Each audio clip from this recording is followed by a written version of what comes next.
पहले के वीडियो के अंदर व्यतिकरण के बारे में बताया था, जिसमें हमने बोला था दो कलात्मक स्रोतों से समान आवर्ती और लगभग समान आयाम का प्रकाश एक ही दिशा में चलते हुए जब परस्पर अध्यारोपित होता है तो उससे अपने को किसी बिंदु पे तो प्रकाश की तीव्रता अधिकतम प्राप्त होती है और किसी पे न्यूनतम प्राप्त होती है। यंग का द्विचित्र प्रयोग किया आपने। तो इन टॉपिक्स के अंदर अपने व्यतिकरण के बारे में सैद्धांतिक रूप से पढ़ा। अब अपने अगर कोई आंकिक प्रश्न करना चाहते हैं, अपने गणितीय रूप में बात करें, तो इस टॉपिक के अंदर अपने व्यतिकरण का गणितीय विश्लेषण करेंगे। अपने ये ले लेते हैं कि अपने पास दो प्रकाश स्रोत है और जिनसे जो प्रकाश आ रहा है उनका आयाम ए और बी है। पहले स्रोत से जो तरंगे आ रही है आयाम ए और दूसरे से जो आ रहा है उसका आयाम बी है और आवर्ती ओमेगा है। इन दोनों स्रोत का जो प्रकाश है उनके मध्य कलांतर फाई है। इस कलांतर पे निर्भर करेगा कि व्यतिकरण संकोची है या विनाशी है। अगर ये कलांतर 2n पाई है, पाई का पूर्ण गुणज है, तो ये संकोची व्यतिकरण होगा। और अगर ये 2n+1 पाई है तो ये आपने कहीं पाई का विषम गुणज है, तो जो ये व्यतिकरण है ये विनाशी होगा। और जैसे अपने पहले स्रोत के लिए लिखा y1 बराबर a sin ओमेगा t, दूसरे के लिए लिख दिया y2 बराबर b sin omega t plus pi. अध्यारोपण का सिद्धांत लगाएं तो इन दोनों को जोड़ेंगे, y बराबर y1 प्लस y2, y1 और y2 का मान लिख दिया। अब इस जगह पे अपने मैथ का ये सूत्र लगाएंगे, साइन a प्लस b, ये होता है sine a cos b cos a sine b। तो ये अपने यहाँ देखें तो a की जगह तो ओमेगा टी और b की जगह फाई है, तो y बराबर आएगा a sine omega t b sine omega t cos phi b cos omega t sine phi. Sine a cos b cos a sine b. अब पहले और दूसरे स्टेप के अंदर से साइन ओमेगा टी कॉमन आएगा तो अपने पास आ जाएगा a plus B cos phi sine omega t plus b sine phi cos omega t. अब जैसे अपने हो गया ये A और ये B है, इनके मध्य कोण फाई।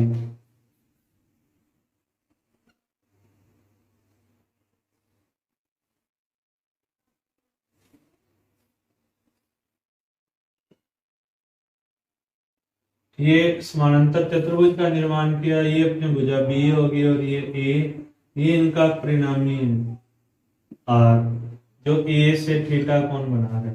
तो अपने ये कह देते हैं कि जो व्यतिकरण से परिणामी आयाम अपने को प्राप्त हो रहा है वो आर है।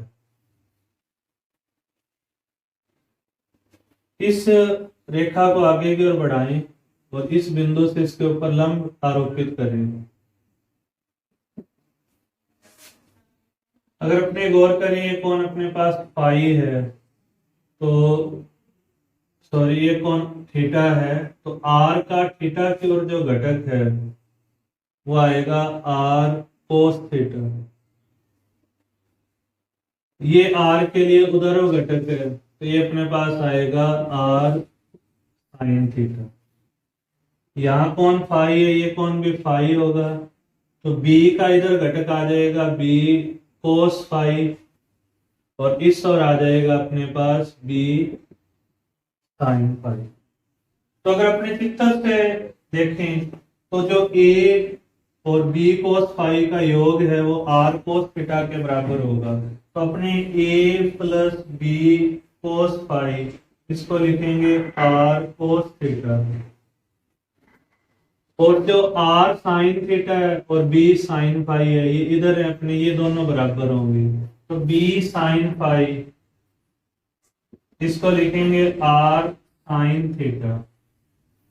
तो यहाँ a plus b cos phi की जगह तो अपने लिखेंगे r cos थीटा, और b sin फाई की जगह लिखेंगे अपने r sin थीटा। तो y बराबर ये अपने पास आएगा r cos theta sin omega t, r sin theta cos omega t। r common, sin omega t cos theta cos omega t sin theta. तो ये वापस साइन है, कोस भी, कोस है साइन भी, इसे अपने लिख सकते हैं r sine omega t plus theta. यह अध्यारोपण के पश्चात बनने वाली परिणामी तरंग के विस्थापन की समीकरण है। अब अपने समीकरण 2 और 3 का वर्ग करके जोड़ लें। समीकरण 2 का वर्ग प्लस 3 का वर्ग, 2 का वर्ग करें अपने तो a plus B cos phi का square plus B square sine square phi बराबर R square cos square theta plus R square sine square theta.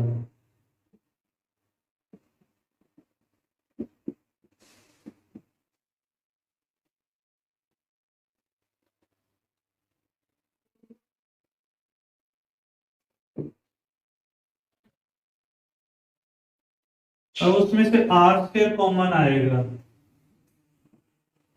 ये अपने पास होगा r square cos square theta plus sine square theta.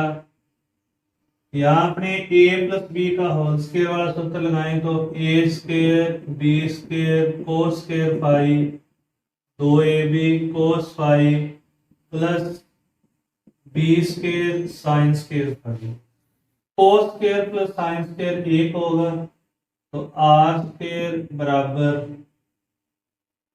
ए square. द्वितीय और चतुर्थ पद में से बी स्क्वायर कॉमन आएगा, cos square phi plus sine square phi 2ab cos phi. तो आर स्क्वायर बराबर ए स्क्वायर प्लस ये 1 हो जाएगा, B square plus 2ab cos phi. तो आर स्क्वायर, आर का जो मान है वो आएगा अपने पास root of A square plus B square plus 2ab cos phi. यह परिणामी आयाम की समीकरण है। फिर अपने जो प्रकाश की तीव्रता है ये आयाम के वर्ग के समानुपाती होती है, तो अपने लिखेंगे आई समानुपाती आर स्क्वायर। समानुपाती चिन्ह की जगह के लिख देते हैं, के एक नियतांक है। आई बराबर आर का ये मान लिखें यहाँ पे, यहाँ कह देते हैं आर स्क्वायर लिख देते हैं। ये अपने पास आएगा के ए square plus B square 2ab cos phi. K का गुना करें तो के ए square K B square 2kab cos phi.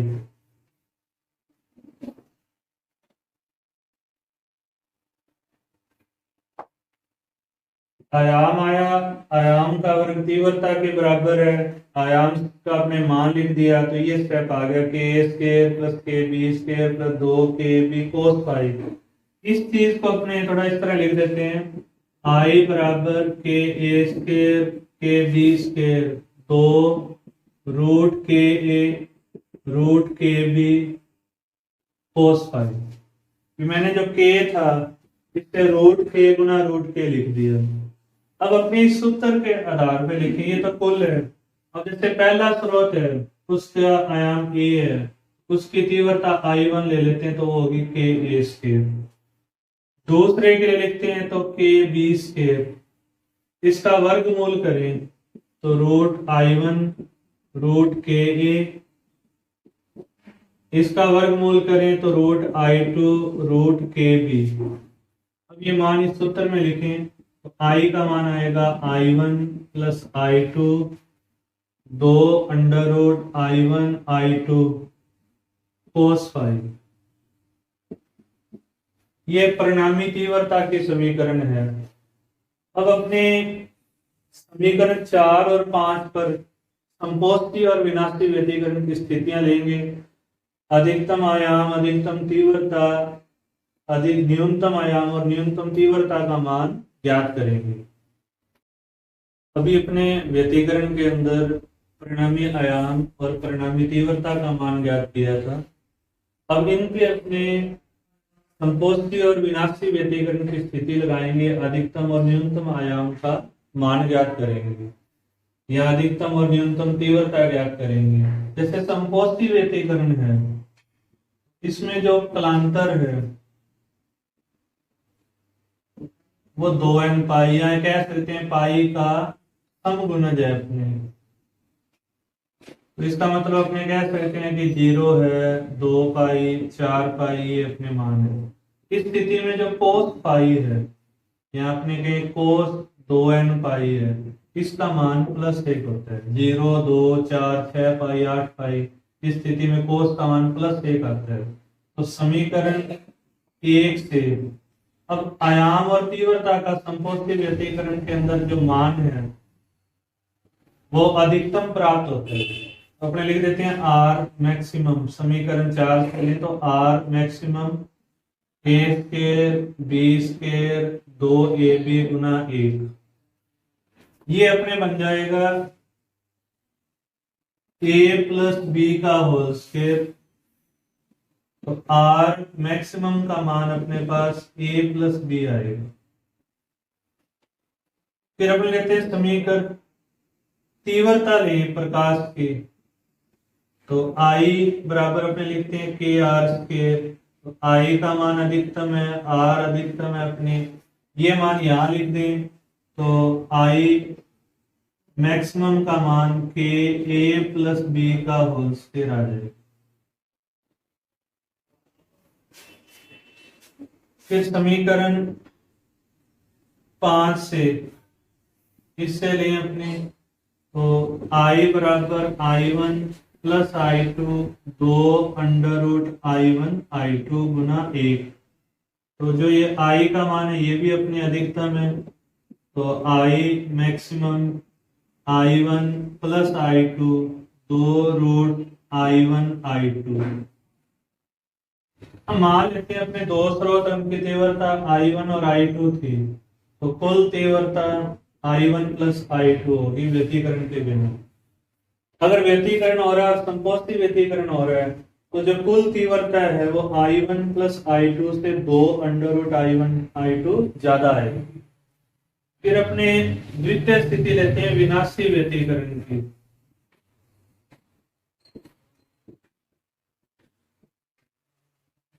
इस स्थिति में जो कलांतर है वो 2n प्लस 1 पाई होगा, मतलब पाई 3 पाई 5 पाई 7 पाई ये मान हो सकते हैं। पाई का भी समगुणज कोस पाई कोस 2n प्लस 1 पाई का मान -1 आएगा। तो अपने समीकरण 4 से अब r का मान न्यूनतम आएगा, तो ये होगा root of a square b square plus 2ab गुना -1। कोस पाई का मान अपने -1 लिख दिया। ये a माइनस बी का होल स्क्वायर होगा, a माइनस बी का होल स्क्वायर। तो r मिनिमम ये आ जाएगा अपने पास a माइनस बी, दोनों आयाम के अंतर के बराबर।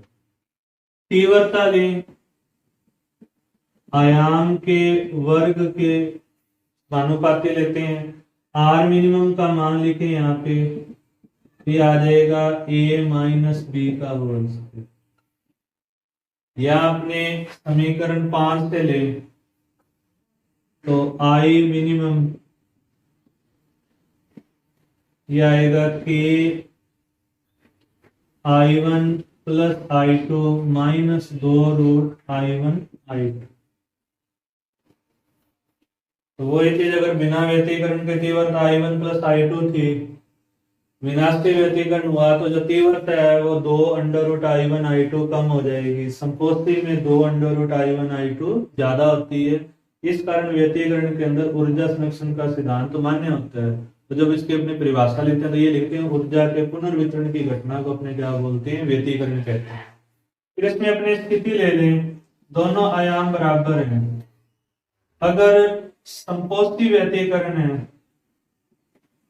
तो ये मान अपने पास 2a या 2b आएगा, और जो तीव्रता है ये 4k a स्क्वायर या 4k b स्क्वायर, यहाँ a लिख दिया तो 2a का स्क्वायर हो जाएगा, अगर a की जगह b लिखे तो 2b का स्क्वायर हो जाएगा। तो ये अधिकतम आयाम और तीव्रता। इस स्थिति में अगर अपने a और b बराबर लेते हैं तो आयाम जो है वो शून्य आएगा और तीव्रता भी शून्य आएगी। जैसे एक दिन बोला था अपने, प्रकाश मिलाने पे अंधेरा उत्पन्न होता है, तो प्रकाश मिलाने पे अंधेरा विनाशी व्यतिकरण में उत्पन्न होता है। तो कब होगा, जब दोनों स्रोत का आयाम बराबर होगा। तो उस स्थिति में आयाम और तीव्रता, जो परिणामी आयाम तीव्रता, ये शून्य प्राप्त होगा। तो ये अपने व्यतिकरण का गणितीय विश्लेषण था।